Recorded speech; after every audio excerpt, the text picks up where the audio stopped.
दुनियेची रंगीन जादू. नजारे निराळे सितारे तराने अदाए तूफानी दिल हुए बेकाबू. अनोखे दीवाने अंदाज प्यारे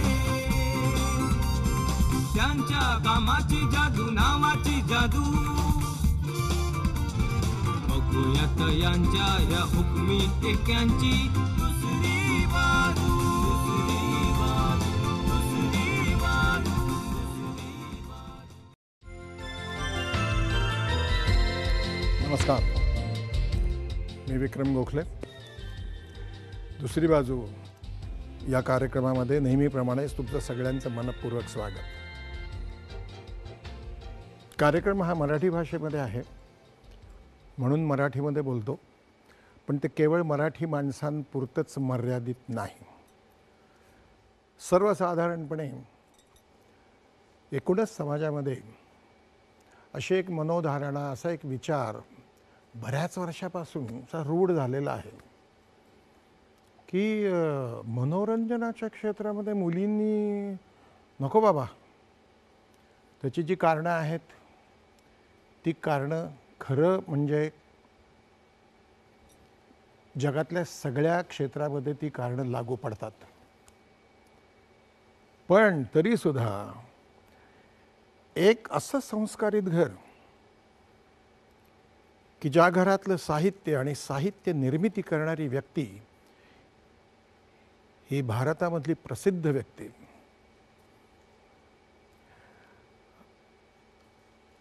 अशा घरात जन्माला आलेली मुलं ही तशीच हुशार साहित्याच्या क्षेत्रामध्ये, अभ्यासू,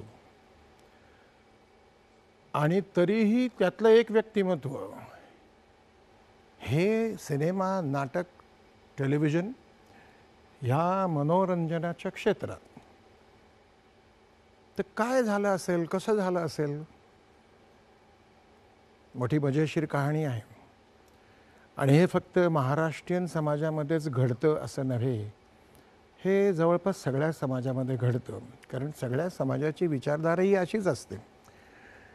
तर आज आपण अशाच एका व्यक्तिमत्वाला इथे बोलवलेलं आहे की जे व्यक्तिमत्व अत्यंत प्रसिद्ध आहे, सुप्रसिद्ध आहे, हुशार आहे, सुशिक्षित आहे, संस्कारित आहे. त्या व्यक्तिमत्वाला इथं बोलवण्यापूर्वी या व्यक्तिमत्वावरचं एक चित्रफित, एक क्लिपिंग ते आपण पाहणार आहोत. बघा. आपल्या प्रसन्न व्यक्तिमत्वानं आणि सशक्त अभिनयाने मंत्रमुग्ध करणारी अभिनेत्री म्हणजे मृणाल कुलकर्णी, ज्यांच्या अनेक ऐतिहासिक भूमिका गाजल्या, जशा रमाबाई, जिजाबाई, द्रौपदी, अहिल्याबाई होळकर आणि सोनपरी सुद्धा. हिंदी, मराठी चित्रपट तसंच मालिकांमधून त्या सतत प्रेक्षकांसमोर राहिल्या. श्रीकांत, रिश्ते, सोनपरी, स्पर्श, अवंतिका यासारख्या हिंदी मराठी मालिका, तर बाबासाहेब आंबेडकर, वीर सावरकर, आग, यलो, अ रेनी डे यासारखे अनेक चित्रपट. नंतर त्यांनी अभिनयापाठोपाठ लेखन आणि दिग्दर्शनातही बाजी जिंकली. रमा माधव आणि प्रेम म्हणजे प्रेम म्हणजे प्रेम असतं यासारखे चित्रपट करून अशा या अष्टपैलू व्यक्तिमत्वाची जाणून घेऊया दुसरी बाजू. तर मित्रमंडळींनो, स्वागत करूया मृणाल कुलकर्णीचं. मृणाल,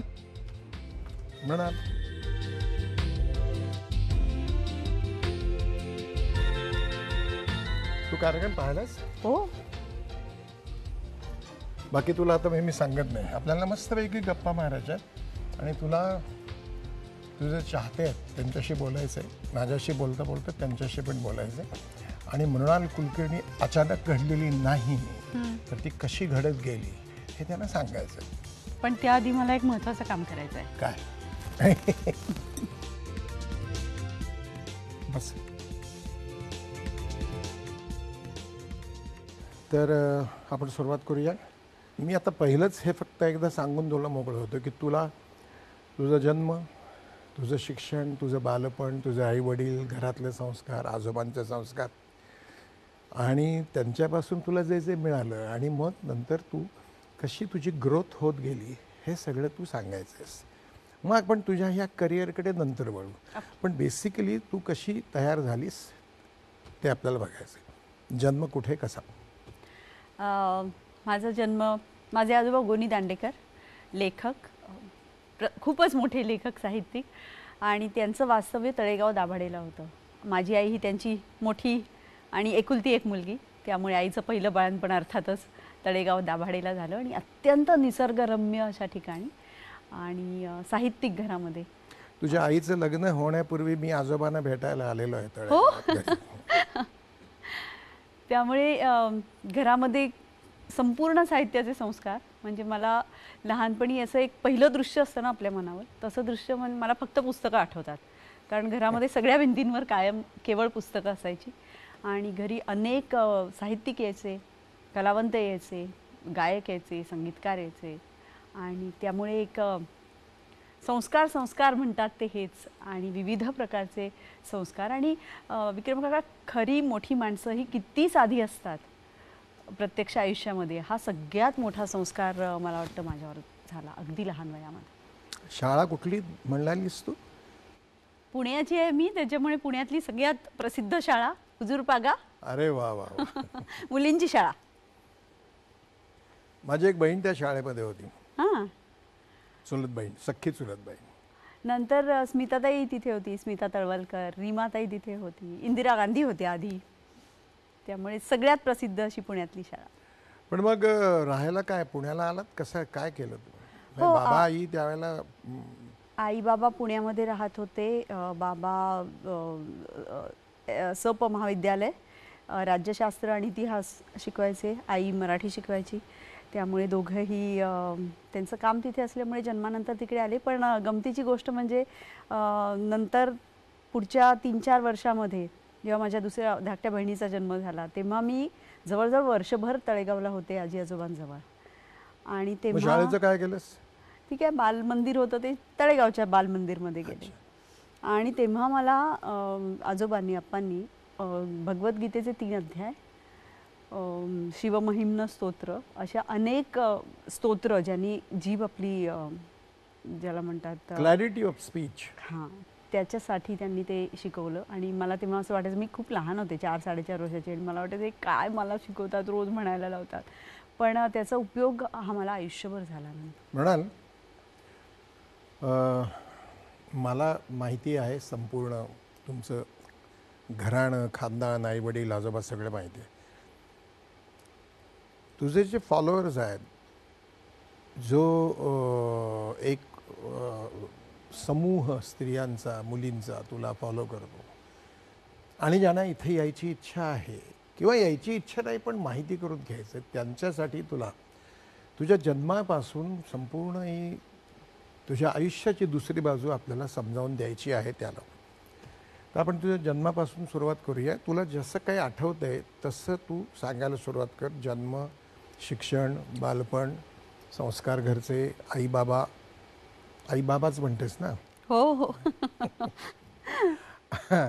आणि मग तुझं कॉलेजमधलं शिक्षण वगैरे इथपर्यंत तू बोलायचंच, मी आता मध्ये बोलणार नाही. ओके. माझा जन्म झाला तळेगाव दाभाडेला. माझे आजोबा गोनी दांडेकर हे प्रसिद्ध साहित्यिक आणि ते तळेगाव दाभाडे अत्यंत निसर्गरम्य अशा ठिकाणी, लोणावळा आणि पुण्याच्या मध्ये आहे ते, तिथे राहत होते. आणि माझी आई त्यांची एकुलती एक मुलगी, त्यामुळे अर्थातच तिचं पहिलं बाळणपण हे तिथे झालं. आणि तळेगाव दाभाडे हे माझं जन्मगाव. अर्थातच आईवडील पुण्यामध्ये राहत होते. वडील माझे सप महाविद्यालयामध्ये इतिहास आणि राज्यशास्त्र शिकवत होते. आई मराठी साहित्य शिकवत होती. त्यामुळे अर्थातच आमचं सगळं शिक्षण पुण्यामध्ये झालं. पण 1 वर्ष मात्र मी त्यातलं, जेव्हा माझ्या धाकट्या बहिणीचा जन्म झाला तेव्हा परत तळेगाव दाभाडेला गेले आजोबांकडे राहायला. आणि ते आयुष्यातलं माझ्या खूप महत्त्वाचं वर्ष होतं, कारण माझ्या वाणीवरचे जे संस्कार होते ते सगळे त्या 1 वर्षामध्ये झाले. कारण आजोबांनी मला गीतेचे अध्याय शिकवले, शिवमहिम्न स्तोत्र शिकवलं, गंगाष्टक शिकवलं. आणि त्या 4-4.5 वर्षाच्या वयामध्ये ते रोज म्हणायला लागायचं मला. पण तेव्हा फार जाच वाटायचा, असं वाटायचं का मला करायला लागतं आहे सगळं. पण आता त्याचा म्हणजे आयुष्यभर मला त्याचा किती उपयोग झाला हे मला आता जाणवतं आहे. पुण्याला शाळा पुण्यातली सगळ्यात प्रख्यात शाळा हुजूरपागा, ज्या हुजूरपागेमध्ये इंदिरा गांधींपासून स्मिता तळवलकर, रीमाताई, अनेक खूप मोठ्या स्त्रियांची नावं जोडली गेली आहेत. ही मुलींची शाळा होती आणि त्या शाळेमध्ये आणि अत्यंत शिस्तबद्ध आणि कडक शाळा होती. हो, आणि थोडीशी शिष्ट पण. हुजूरपागेतल्या मुली शिष्ट असतात असं एक म्हटलं जातं. शिष्ट वाटेल त्याला होताच ते, हुशार माणसं शिष्ट असतात. शाळा झाल्यानंतर सप महाविद्यालयात मी प्रवेश घेतला आणि तेव्हाच किंबहुना त्याच्या आधी जेव्हा मी शाळेत होते तेव्हा मी एका अशा उमद्या नटाला भेटले आणि त्याच्याबरोबर काम केलं की जे मी आयुष्यभर विसरू शकणार नाही. आता तुम्ही ओळखायचं की तो उमदा नट कोण. अत्यंत देखणा आहे, 3 क्लूज देते. अत्यंत देखणा, अत्यंत चांगला नट, जगातला सगळ्यात चांगला नट, आणि हु इज अ चामर. आता सांगा बरं कोण असेल. हरलो. माझ्या आयुष्यातलं पहिलं काम हे विक्रम काका तुमच्याबरोबर केलं. दूरदर्शनचंच नाटक होतं, ती निष्पाप आहे का. ती निष्पाप आहे का, ती निष्पाप आहे का असं काय आहे का. आणि नंतर पुन्हा एकदा तू, तुझी छोटी बहीण आणि आई, असं कुठलं नाटक होतं. आपणच केलं होतं चौघांनी. ते 35 वर्ष झाली असतील त्याला. हो, सहज झाली असतील. ते कुठलं नाटक होतं आठवत आहे. त्या नाटकाचं नाव, त्याच्यामध्ये मी नव्हते पण माझी आई आणि धाकटी बहीण, छोटी बहीण. 2 ध्रुवावर दोघे आपण. हां, वसंत कानेटकरांचं नाटक. हां, correct. So that was the beginning. ती तुझी सुरुवात होती अभिनयाची. त्यावेळेला तुझं खूप कौतुक केलं होतं आम्ही सगळ्यांनी की तिला काहीच सांगावं लागत नाही, ती सगळं करते. तिला तुझ्या आईबाबांचं आपल्याकडे तुझ्याबद्दलचं जे काही कौतुक त्यांना वाटतं त्याबद्दलचे बाईट्स आहेत ते एक एक करून आपण पाहूया. आधी पहिल्यांदा आपण, तू सांग कोणाचा बाईट बघूया. बापरे, मला 2 आईबाबा आहेत. माझे आईबाबा ज्यांनी मला जन्म दिला आणि ज्या घरात मी लग्न होऊन गेले ते माझे आईबाबा. त्या चौघांचाही बाईट आज इथे आहे असं मला कळलंय. त्यामुळे मी खूप उत्सुक आहे की माझ्याबद्दल कोण काय बोललंय हे जाणून घ्यायला. मग पहिल्यांदा आता आईबाबांचं बघूया तुझ्या. चालेल. जिला ओळख स्वतःची अशा लेकीची मी आई, असं सारखं मृणालबद्दल म्हणताना अतिशय अभिमान वाटतो आणि आनंद वाटतो. मृणाल इतकी गुणी कशी असा प्रश्न मला अनेक जण विचारतात. पण अगदी खरं सांगायचं ना तर लहानपणापासूनच ती गुणी मुलगी आहे, शहाणी मुलगी जिला आपण म्हणू अशी आहे. विचारी आहे, जबाबदारी ओळखणारी आहे. आणि त्यामुळे तिनं हा जो या क्षेत्रामध्ये जाण्याचा निर्णय घेतला तोही तिनं तिच्या पतीच्या मदतीने, तिच्या सासू सासऱ्यांच्या मदतीने अतिशय उत्तम रीतीने निभावलेला आहे आणि याचा पण आम्हाला खूप आनंद होतो. मृणालनी हिंदी मराठी दूरदर्शन मालिका केलेल्या आहेत, हिंदी मराठी सिनेमे केलेले आहेत, काही सिनेमे मराठी तिनं दिग्दर्शित केलेले आहेत. मृणाल उत्तम लेखन करते आणि तिच्या लेखनामध्ये एक प्रकारे विचार असतो, काही नवे मुद्दे असतात. मृणालचं वाचन खूप चांगलं आहे आणि अलीकडे तिला इतिहास विषयक पुस्तकांच्या वाचनाचं जवळजवळ वेळच लागला. तिनं रमा माधव हा सिनेमा केला तेव्हा त्यांनी इतिहासाचं किती वाचन केलं आहे हे मला माहिती आहे. मृणालला चांगली सामाजिक जाणीव आहे, त्याचा मला खूप मोठा अभिमान वाटतो. हां, तर ती तुझी सुरुवात होती दूरदर्शन केंद्र मुंबई, इथेच आपण काम करत होतो. फक्त ही बिल्डिंग नव्हती, जुनी बिल्डिंग होती. कॉलेजमध्ये मग तू केलं होतंस काही नंतर, शाळेमध्ये कॉलेजमध्ये? झालं असं की 10वीची परीक्षा मी दिल्यानंतरच एक माझ्या आयुष्यातला सगळ्यात मोठा, सगळ्यात महत्त्वाचा आणि सगळ्यात अवघड पेपर मला द्यावा लागला. ते म्हणजे स्वामीसाठीची स्क्रीन टेस्ट. हो हो हो. ते मी 11वीत प्रवेश घ्यायच्या आधीची गोष्ट आहे. विक्रम काका, आपल्या आयुष्यामध्ये किती योगायोग आहेत बघा. मी हे ऐकत लहानाची मोठी झाली आहे स्वामी करायच्या आधीपासून आणि नंतरपासून की तुम्ही शनिवार वाड्यावर स्वामीचा प्रयोग कसा केला होता. 100 प्रयोग स्वामीचा शनिवार वाड्यावरती केला. आणि योगायोग म्हणजे स्वामी ही माझी पहिली मालिका, त्यात रमाबाईंची भूमिका मी केली. आणि 2 वर्षापूर्वी माझ्या आयुष्यातलं सगळ्यात मोठं स्वप्न की याच कादंबरीवर आधारित नाही म्हणू शकणार पण रमा आणि माधव पेशवे यांच्या आयुष्यावरचा सिनेमा दिग्दर्शित करण्याचं भाग्य मला लाभलं. जे माझं स्वप्न होतं ते मी पूर्ण केलं. एक असं वर्तुळ पूर्ण झाल्यासारखं वाटलं मला तेव्हा. Very good. गोनीदांचं काय म्हणणं होतं तुझ्या या क्षेत्रात प्रवेश करण्याबद्दल? त्याची गंमत अशी झाली की स्वामीमध्ये मी काम करीन हे स्वप्नात सुद्धा नव्हतं. कारण अशा साहित्यिक घरातून आलेली मुलगी, मी बऱ्यापैकी पडाकू मुलगी होते, पुष्कळ अभ्यास वाचन ह्याच्यातच. पण मी नृत्य शिकायचे, मी गाणं शिकायचे, त्यामुळे कलेशी संबंधित काम चालू होतं. शाळेच्या नाटकांमध्ये कामं करायचे. आणि अशा वेळेला मला एका नाटकामध्ये श्रीकांत मोघे यांनी पाहिलं आणि ते स्वामीवर आधारित मालिका तेव्हा बनवत होते. तीही तेव्हा इतर चॅनल्स नव्हते, त्यामुळे तेही दूरदर्शनवरच प्रक्षेपित झालं. पण त्यांनी मला सांगितलं की गजानन जागीरदारांना जाऊन भेट. कशासाठी काय काही सांगितलं नाही. आता गजानन जागीरदार हे इतके मोठे दिग्दर्शक होते, वयाने माझ्या आजोबांपेक्षाही मोठे होते. मी त्यांना जाऊन भेटले आणि त्यांनी मला विचारलं, स्वामी वाचलंयस का? तर अर्थातच मी पुस्तकांच्या घरात जन्मलेली मुलगी होते, त्यामुळे मी स्वामी वाचलं होतं. आणि मला म्हणाले की काय वाटतं तुला, लिहून दाखव मला. आणि मी दुसऱ्या दिवशी हा भला थोरला निबंध घेऊन गेले त्यांच्याकडे, कारण शाळेत होते, त्यामुळे शाळेच्या पद्धतीने काय वाटलं म्हणजे निबंध. आणि ते वाचल्यावर ते म्हणाले वाह छान. त्यांना पसंत होते. मी कशासाठी मला माहिती नव्हतं, पण त्यांनी 101 रुपये काढून मला दिले आणि म्हणाले की मी तुझ्या आईबाबांशी बोलतो.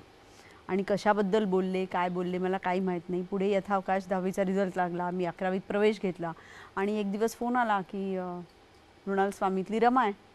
आणि मला एवढं आश्चर्य वाटलं, भीती वाटली, कारण इतकी लहान होते मी त्या क्षेत्रात. आपलं नाटक सोडलं तर मी दुसरं काहीच केलेलं नव्हतं. आणि बरोबरचे लोक सगळे, दया डोंगरे, दया ते होत्या, श्रीकांत मोघे स्वतः होते आणि चारुशीला पटवर्धन होत्या, सुधीर दळवी होते, बाळ कर्वे होते, सगळेजण नावाजलेले न, रवींद्र मंकणी, माधवराव पेशवे होते, सगळे खूप सिनियर लोक होते मला. आणि मी अगदीच लहान, मला काहीच यायचं नाही, तर मला त्याचं खूप टेन्शन आलं. आणि आप्पा माझे आजोबा तेव्हा परदेशात होते, ज्ञानप्रबोधिनीसाठी फंडरेझिंगसाठी गेले होते. आणि त्यांना पत्रांनी हे कळवलं आणि शूटिंग झालं.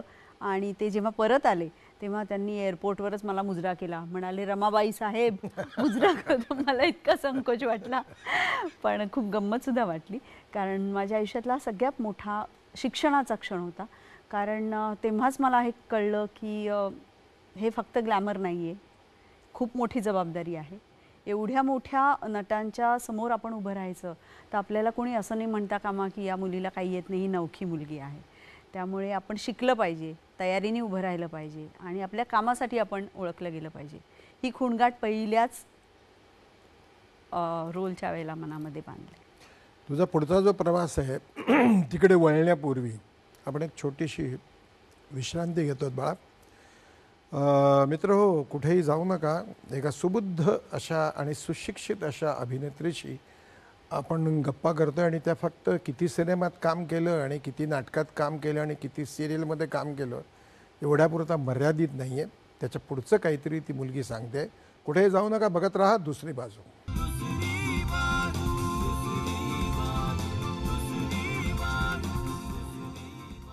मित्रांनो, पुन्हा एकदा सर्वांचं स्वागत. विश्रांतीनंतर आपण गप्पा गोष्टी करतो मृणाल यांच्याबरोबर.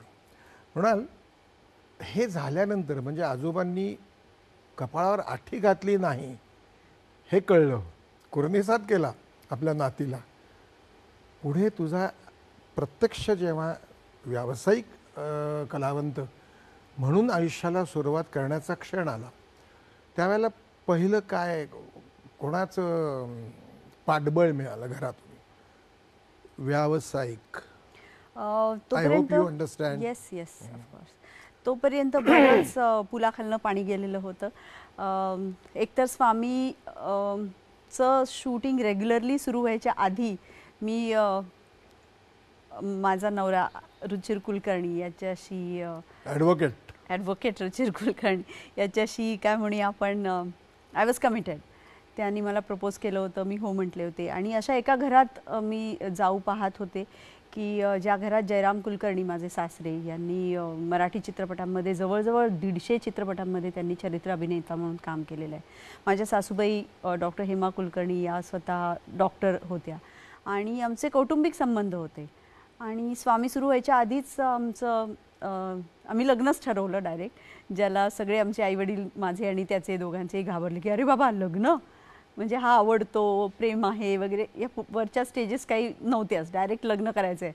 आणि मग दोघांचं शिक्षण झाल्यावर लग्न झालं आणि तोपर्यंतही मी सिरियसली ह्याच्याकडे करिअर म्हणून बघत नव्हतीस. मी श्रीकांत नावाची एक हिंदी मालिका केली होती. एक चित्रपट बाशू चॅटर्जींचा केला होता, ज्याच्यात आशुतोष गोवारीकर, पंकज कपूर आणि सुप्रिया पाठक, रूपा गांगुली, इरफान खान असे सगळे होते.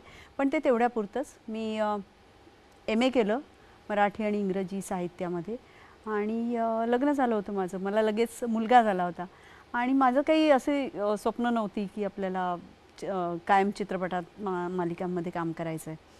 मात्र कामं सतत यायची, सतत फोन यायचे. आणि एक दिवस माझ्या सासूबाई मला म्हणाल्या की इतके फोन येतात तुला आणि इतक्या चांगल्या ऑफर्स येतात, तू का करत नाहीस?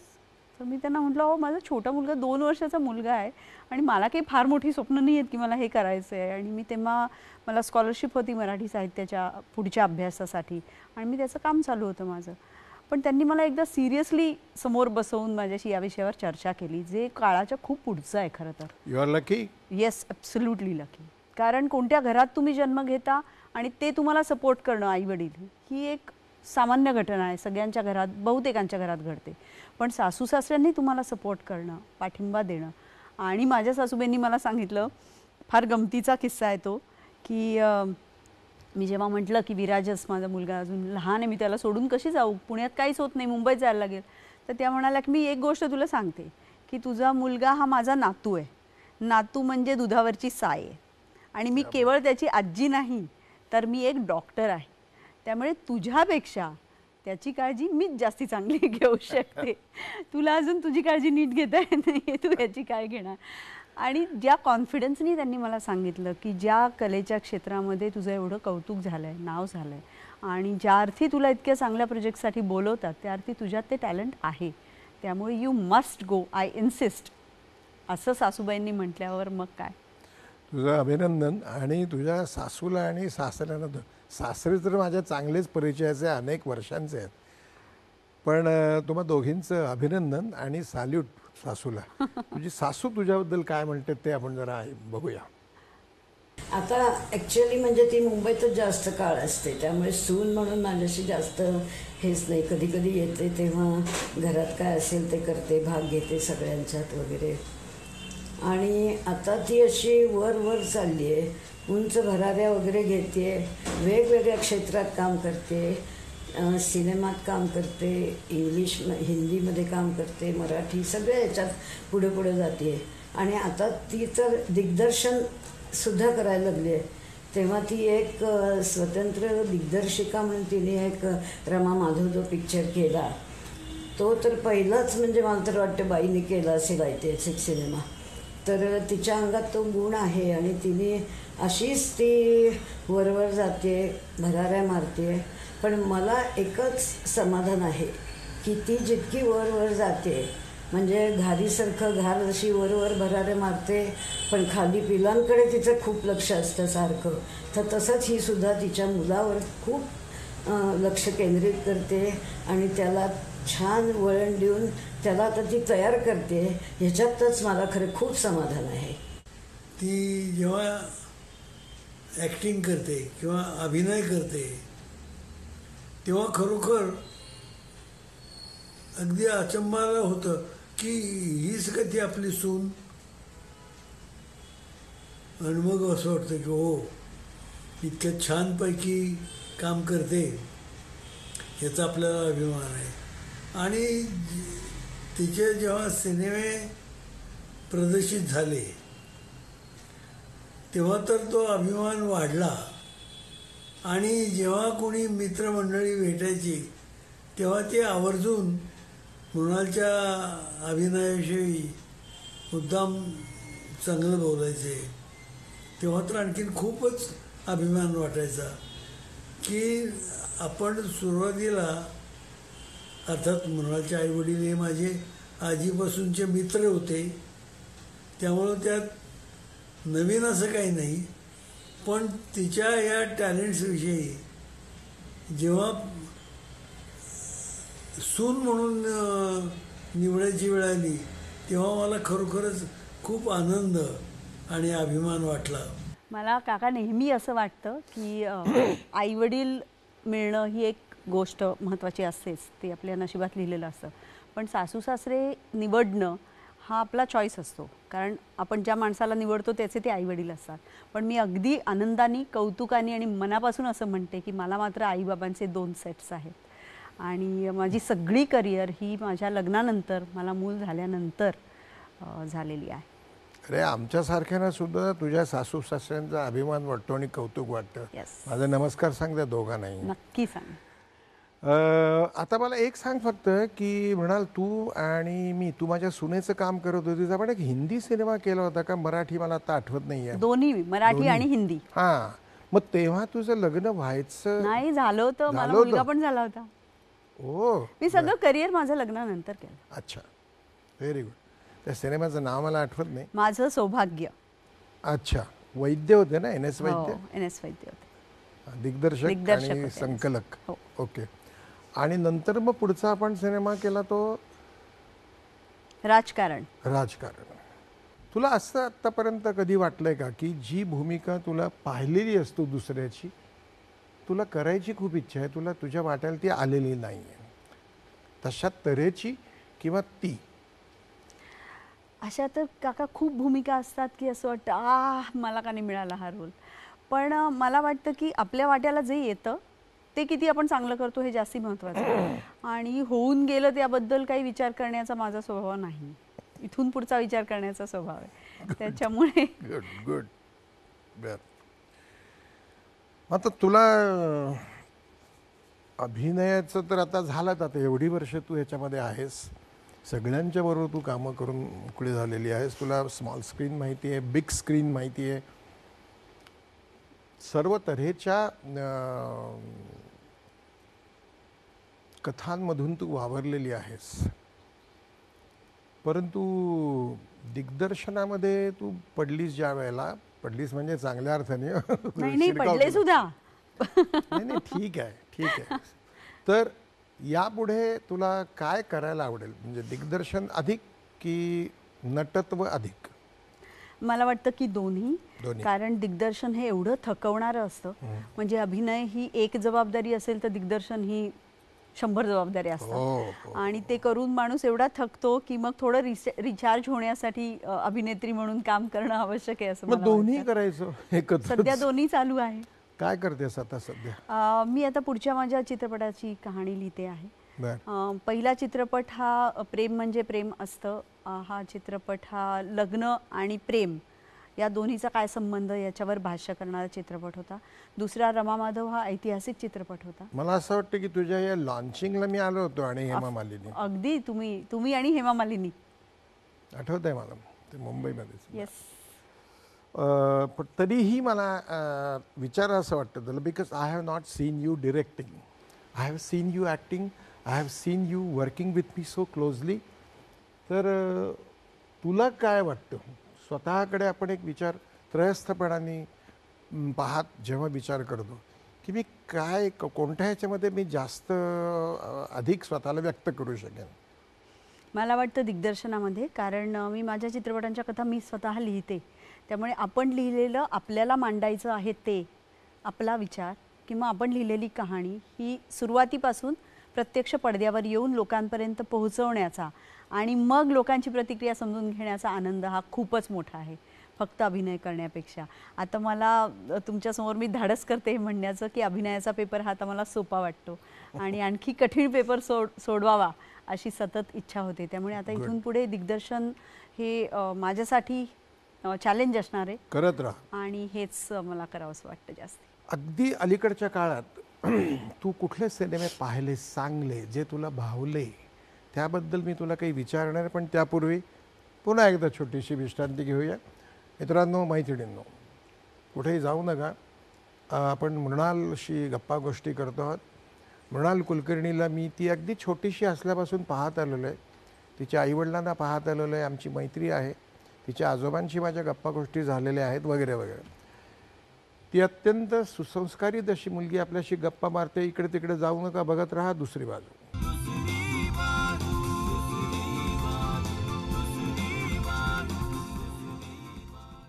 पुन्हा एकदा सगळ्यांचं स्वागत. गप्पा गोष्टी चालू आहेत मृणाल कुलकर्णीशी.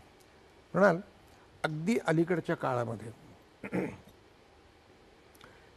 कोणचे चित्रपट तू पाहिलेस, इंग्लिश असोत, अमेरिकन असोत, मराठी असोत, हिंदी असोत किंवा आपल्याच देशातल्या इतर रिजनल लँग्वेजेसमधले असोत,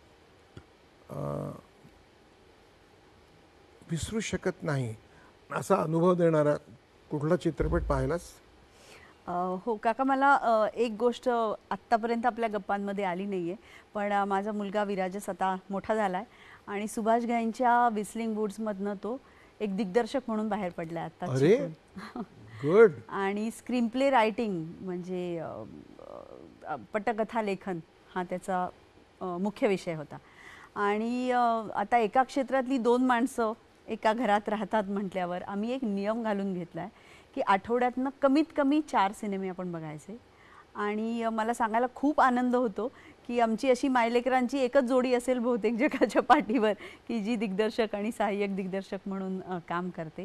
आणि त्याचा मला फायदा असा होतो की या पिढीचे त्यांना आवडणारे जगभरातले चित्रपट त्याच्यामुळे मला बघायला मिळतात. कारण आपल्या वयानुसार आपली एक टेस्ट बनलेली असते, एक आवड असते आणि आपण साधारण त्याच पद्धतीचे चित्रपट पसंत करतो बघणं.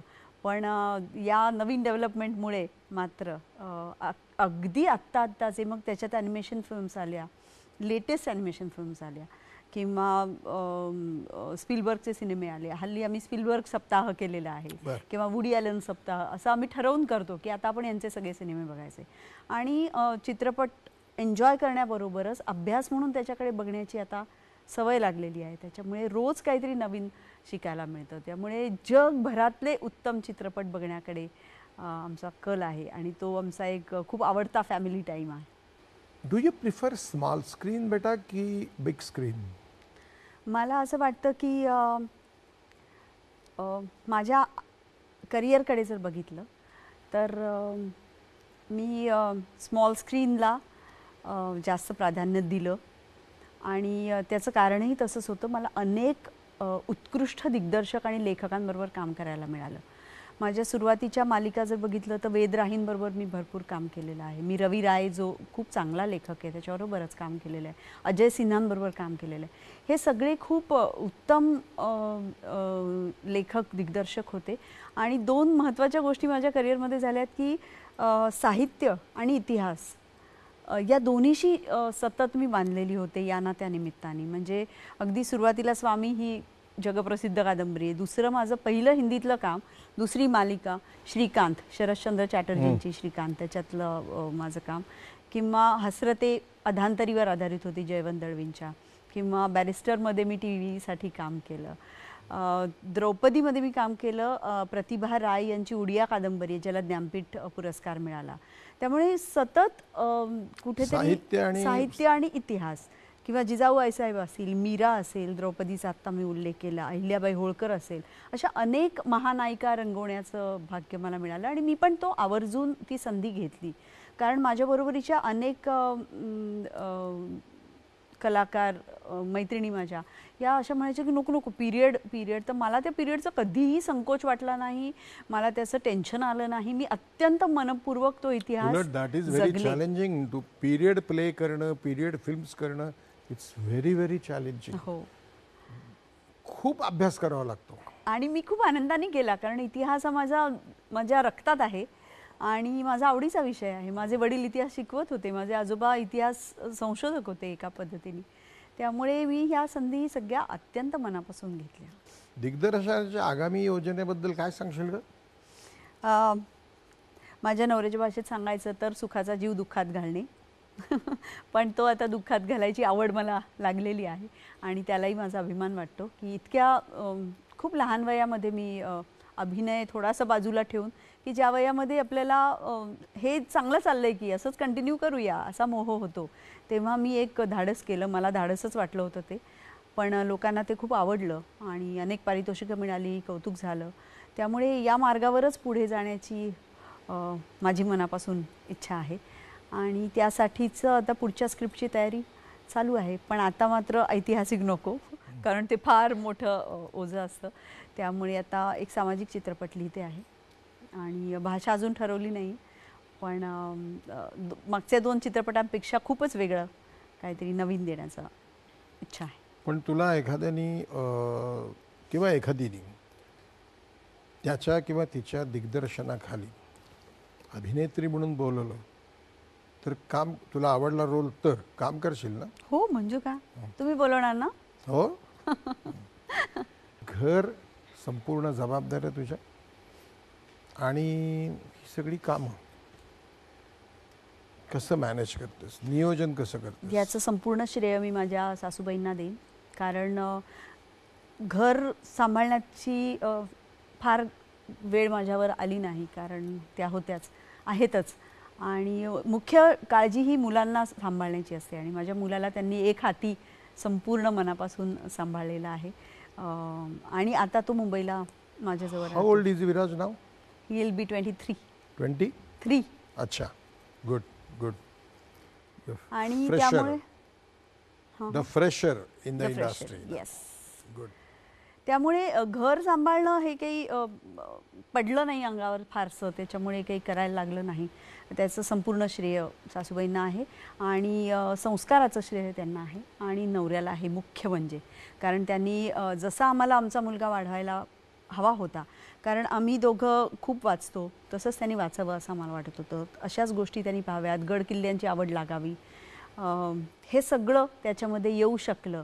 याचं कारण मला वाटतं की आई आणि बाबा मुलाचे जे असतात त्यांनी दोघांनी एकत्रित एका पद्धतीने जर संस्कार केले किंवा त्यांच्या आवडीनिवडी एक असतील आणि ते त्या एकत्र त्या मुलापर्यंत पोहोचवू शकले तरच घर नीट सांभाळलं जातं आणि त्याचं मी श्रेय नक्की माझ्या नवऱ्याला देईन. बाबाही आता काय रिटायरमेंट घेतली का, जाहीर केली? बाबा माझे सप महाविद्यालयाचे प्राचार्य म्हणून रिटायर झाले. बरं. आणि रिटायर झाल्यानंतर इतकं काम करत आहेत की असं वाटतं कॉलेज चालू असतं तर बरं झालं असतं. तो ग्रेट आहे. आणि आई? आई पण रिटायर झाली. दोघंही आता वाचन, लेखन, व्याख्यानं आणि खूप एक आमच्या घरात खूप छान गोष्ट आहे, ती म्हणजे माझ्या आजोबांच्या कादंबऱ्यांचं आई, बाबा आणि रुचिर माझा नवरा हे वाचन करतात. साहित्य हे लोकांपर्यंत पोहोचवलं पाहिजे असं आपण म्हणतो, पण आपल्या घरातला इतका मोठा साहित्यिक, त्याचं साहित्य तरी निदान पोहोचलं पाहिजे. आणि हे सगळे चांगले नाटकाशी संबंधित असलेले लोक आहेत, त्यामुळे त्यांच्या आवाजात त्या कादंबऱ्या ऐकणं हा एक लोकांसाठी फार सुंदर अनुभव असतो. आणि अप्पांची आता जन्मशताब्दी झाली यावर्षी. या शताब्दीच्या वर्षामध्ये तर खूप कार्यक्रम झाले आणि अजूनही होतात, त्यांना प्रचंड मागणी आहे. त्यामुळे आपल्या घरातल्या साहित्यिकाच्या साहित्याचा प्रचार करण्याचं काम आम्ही सगळे कुटुंबीय मिळून करत असतो. तुझ्या आजोबांच्या गोनीदांच्या संदर्भात एक आठवण माझ्या वेगळे आहेत, पण मी एक आठवण तुला नंतर सांगतो. त्यापूर्वी पुन्हा एकदा विश्रांती. मित्र हो, कुठेही जाऊ नका, मैत्रिणींनो जाऊ नका कुठेही. आपण मृणाल कुलकर्णीशी गप्पा मारतोय. थोड्याच वेळात मी परत येतोय. कुठेही जाऊ नका, बघत राहा दुसरी बाजू.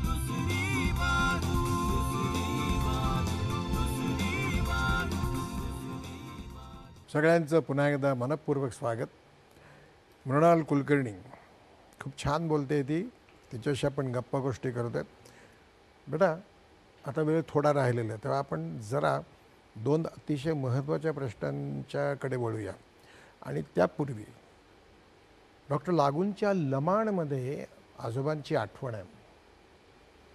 नाटकाच्या संदर्भात गोनीदांनी एक नाटकही लिहिलेलं होतं, त्याबद्दल डॉक्टर लागूंनी त्यांच्या आठवणी लिहिल्या आहेत आणि खूप छान आहे ते. तू वाचलंस का लमाण? जगन्नाथाचा रथ. हां, तू वाचलंस का लमाण? वाचलंस? हो, वाचलं. हां, अर्थात त्याच्यामध्ये आजोबांचा उल्लेख आहे. हो. आणि विजया मेहतांनी अप्पांचं एक नाटक केलं होतं, शितू. त्यांनी दिग्दर्शितही केलं होतं, कामही केलं. Correct correct. या क्षेत्रात जर तू बाळा आली नसतीस तर काय केलं असतंस ग तू? काय झाली असतीस? आता मला असं वाटतं की मी काहीतरी बिझनेस केला असता. कारण दिग्दर्शन केल्यानंतर मला असं जाणवलं की मला 2 देणग्या आहेत देवाने दिलेल्या. एक म्हणजे शांत मन आहे आणि डोकं शांत आहे. म्हणजे ते म्हणतात ना की डोक्यावर बर्फाचा खडा आणि तोंडात खडीसाखरेचा खडा, हे ठेवून मी वागू शकते. त्यामुळे संघटन कौशल्य थोडंसं अंगामध्ये आहे.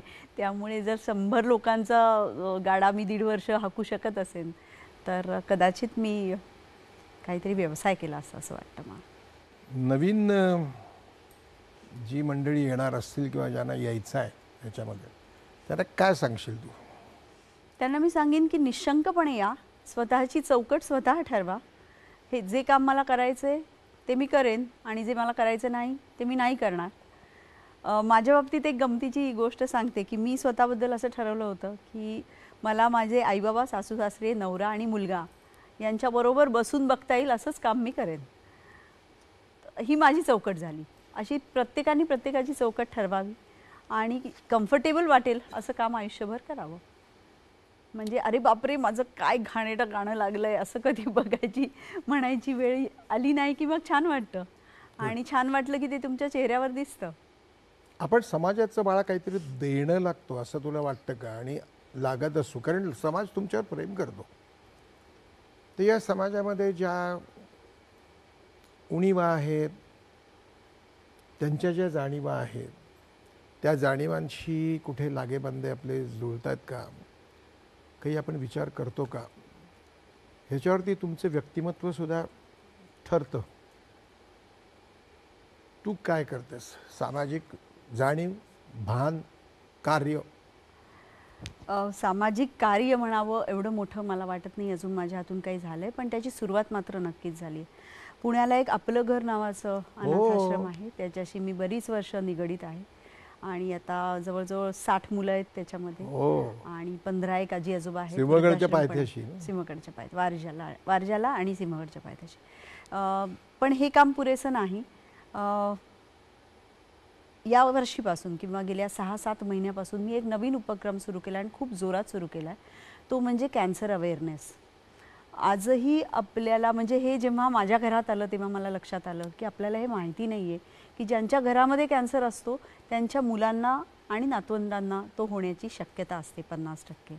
मात्र आपल्याला कॅन्सर झाल्याशिवाय तो झाला आहे याचं एक आकलन होत नाही आणि पुढची पिढी तर त्याच्याकडे लक्षच देत नाही, कारण आपल्याला नको व्हायला ही एकच भीती फक्त मनामध्ये असे, आदरयुक्त भीती, दरारायुक्त भीती. पण कॅन्सर अवेअरनेसचं काम जसजसं मी सुरू केलं तसं माझ्या लक्षात आलं की संपूर्ण कुटुंबानी आपण इतर टेस्ट जशा करून घेतो तशा टेस्ट करून घेणं खूप आवश्यक आहे. तर आपल्याला कॅन्सर व्हायच्या आधीच अगदी ऑनसेट म्हणतात तसा तो थांबवता येईल. तर अवेअरनेससाठी किंवा स्त्रियांना स्वतःची सेल्फ टेस्ट कशी केली पाहिजे याच्यासाठी मी आता खूप जोरात काम करते. त्यासाठी मला शक्य आहेत ती सर्व माध्यमं मी वापरते. मग त्या जाहिराती असतील, आपल्या प्रसिद्धीचा किंवा आपल्या चेहऱ्याचा, लोकांना आपली प्रतिमा माहिती आहे त्याचा यासाठी फायदा व्हावा असं मला खूप मनापासून वाटतं आहे आणि त्याला प्रतिसाद पण उत्तम मिळतो आहे. तर हे काम अधिकाधिक जोराने करावं असं मला वाटतं. कारण जर बघितलं तर हल्ली आपल्याला फ्लूसारखा कॅन्सर होताना दिसतो आहे लोकांना. इतक्या केसेस आजूबाजूला दिसतात. पण त्यासाठी आधीपासून आपण काय काळजी घेतली पाहिजे हे लोकांपर्यंत पोहोचवण्याची खूप आवश्यकता आहे असं मनापासून वाटतं आहे. त्यामुळे एका NGO तर्फे मी कॅन्सर अवेअरनेसची मोहीम हातात घेतली. अर्थातच याच्यात आर्थिक गणित काहीही नाही, हे फक्त लोकांना जागं करण्याचं काम आहे. I am proud of you. I am proud of you, your mother, your father, your grandfather, everybody. Very good, very good. And your सासू सासरे and नवरा, all of them. Good. म्हणाल एक महत्त्वाचा प्रश्न मला वाटतो तो विचारतो की प्रत्येकालाच आपल्या घरातली वडीलधारी माणसं प्रिय आणि आदरणीय असतात. तुझ्या घरातले तुझे आजोबा तर सगळ्या समाजालाच त्यांचा आदरयुक्त दरारा वाटावा आणि खूप अभिमान वाटावा साहित्य विश्वाला, असे ते व्यक्तिमत्व होतं. तर त्यांचा एकूण विचार ह्याचा तुझ्यावरती कितपत सखोल परिणाम झालेला आहे ऐतिहासिकदृष्ट्या, साहित्यिकदृष्ट्या? लिहिणं, इतिहासाची आणि साहित्याची आवड तर त्यांच्यामुळेच लागली. आणि लिखाण बरीच वर्ष काही मी केलं नव्हतं, पण वर्तमानपत्राच्या स्तंभलेखनाच्या स्वरूपात ते मी सुरू केलं. अर्थात माझ्या आजोबांच्या मृत्यूनंतर सुरू केलं. पण माझं लिखाण माझ्या बाबांसारखं आहे पुष्कळ असं मला वाटतं. थोडं जास्त सामाजिक आहे, ललित कमी आहे त्याच्यामध्ये. पण नक्कीच ते कुठून तरी रक्तातून आलं असणार आणि माझ्यापेक्षा माझ्या मुलात ते जास्ती आलं आहे, याचा मला फार आनंद होतो. भाषा वेगळी आहे, तो इंग्रजीमध्ये लिहितो, पण ते त्याच्यामध्ये अगदी तिथून आलेलं आहे हे क्षणोक्षणी जाणवतं. स्वतःला व्यक्त करणं खूप महत्त्वाचं आहे असं एका पॉईंटला लक्षात आलं आणि असं वाटलं की दुसऱ्या लेखकांनी लिहिलेलं संवाद ते पाठ करायचे आणि ते लोकांपर्यंत पोहोचवायचे. हे जवळजवळ 20 वर्ष केलं आणि मग असं वाटलं की आता मला काय म्हणायचं आहे ते मला सांगू देत आणि त्यातून लिहायला सुरुवात झाली. पण माध्यम मात्र मी चित्रपट हेच निवडलं. त्यामुळे लेखनाची नाळ आहे आणि आजोबांमुळे 2 खूप महत्त्वाचे संस्कार माझ्यावर झाले. एक म्हणजे सहसा माझ्या तोंडून कधी दुसऱ्याबद्दल वाईट बोललं जात नाही, कधीच नाही. हा त्यांचा संस्कार आहे. कारण ते नेहमी म्हणायचे की माणसातलं चांगलं ते बघावं आणि वाईट ते सोडून द्यावं, त्याच्याबद्दल बोलण्यात काही वेळ घालवू नये. हा खूप मोठा संस्कार आहे आणि तो सगळ्यांवर झाला पाहिजे असं मला वाटतं. दुसरं म्हणजे आता मला हे खूप जाणवतं की माझे आजोबा स्वतः त्यांच्या लेखनाचं वाचन करायचे. इंग्रजीमध्ये चार्ल्स डिकन्स नावाचा जो लेखक होता तो स्वतःच्या साहित्याचं वाचन करायचा आणि इथे माझे आजोबा तसं करायचे आणि ते इतकं रसाळपणे करायचे ते वाचन की ते बघून आत्ता विजया मेहतांबद्दल आपण बोललो त्यासुद्धा आठवणी काढतात की त्यांच्या तोंडून ते ऐकताना अगदी आम्ही मंत्रमुग्ध व्हायचो. तर तो कुठेतरी संस्कार मला वाटतं एका पद्धतीने अभिनयाचाच संस्कार आहे तो नक्की त्यांचा झालेला परफॉर्मन्सच आहे तो. हो, तो परफॉर्मन्सच असतो. बरं, आता आपण एक छोटासा खेळ खेळूया ज्याला रॅपिड फायर असं म्हणतात. बापरे बापरे. तुझा पहिला सिनेमा कुठला आणि कधी आला? माझं सौभाग्य तुमच्याच बरोबर आणि तो आला मला वाटतं 95 साली. आवडती अभिनेत्री? Meryl Streep. पुण्यप्रभाव नाटकाचे लेखक? राम गणेश गडकरी. बरोबर. आपला राष्ट्रीय पक्षी? मोर. भारतातलं सगळ्यात छोटं राज्य? गोवा. आयुष्यातला सगळ्यात आवडता क्षण? माझ्या मुलाचा जन्म. टेलिफोनचा शोध कोणी लावला? बेल. आवडता दिग्दर्शक? खूप आहेत पण एक माझ्या समोर बसलेला आहे. त्याच्याबरोबर माझं काम करण्याची खूप इच्छा आहे अभिनेत्री म्हणून. करूया आपण. तुला सगळ्यात उजवी वाटलेली भूमिका कुठली? माझा एक तुझ्या माझ्यात नावाचा चित्रपट होता ज्याच्यात मी कॅन्सर सर्वायव्हरचं काम केलं होतं. मला ती भूमिका माझी खूप आवडते. शन्नांनी लिहिला होता ना? नाही नाही, असं कोणी नोंद लेखक नव्हता, मला आठवत नाही. ठीक आहे. आणि दुसरी खूप आवडती भूमिका म्हणजे जिजाऊ आईसाहेब राजा शिवछत्रपतीमधली. कारण त्याच्यात ऐतिहासिक भूमिका आहे आणि अख्ख्या महाराष्ट्राला ज्या आईनी अख्ख्या महाराष्ट्रावर संस्कार केले आणि अजूनही करते आहे अशा एका आईची भूमिका मला रंगवता आली याचा मला खूप खूप आनंद आहे, अभिमान आहे. आता शेवटचा प्रश्न. एका वर्षात 31 तारखेचे किती महिने असतात? 7. म्हणाल तू किती कामं करतेस, किती बिझी आहेस ते काही माहिती आहे सगळ्यांना, त्याच्याबद्दल आपण नको बोलायला. पण तू इतकं बिझी व्यस्त असून सुद्धा तू या कार्यक्रमाकरता वेळ काढलास, शब्द दिलास, तो पाळलास, वेळेवर आलीस आणि हा कार्यक्रम इथे केलास. म्हणून सगळ्या प्रेक्षकांतर्फे, सगळ्या या आमच्या तंत्राची बाजू सांभाळणाऱ्या चमूतर्फे, आमचे निर्माते आहेत निरंजन पाठक त्यांच्यातर्फे, additional director general Mukesh Sharma त्यांच्यातर्फे आणि स्वतः मी, आम्हा सगळ्यांतर्फे तुला मी धन्यवाद देतो की तू वेळ काढलास. तुला आता आणखीन एक काम करायचं आहे बाळा. इथे तुला ह्या कार्यक्रमाबद्दल काय वाटलं ते तू 4 ओळीमध्ये लिहायचंस. बस बसूनच लिही.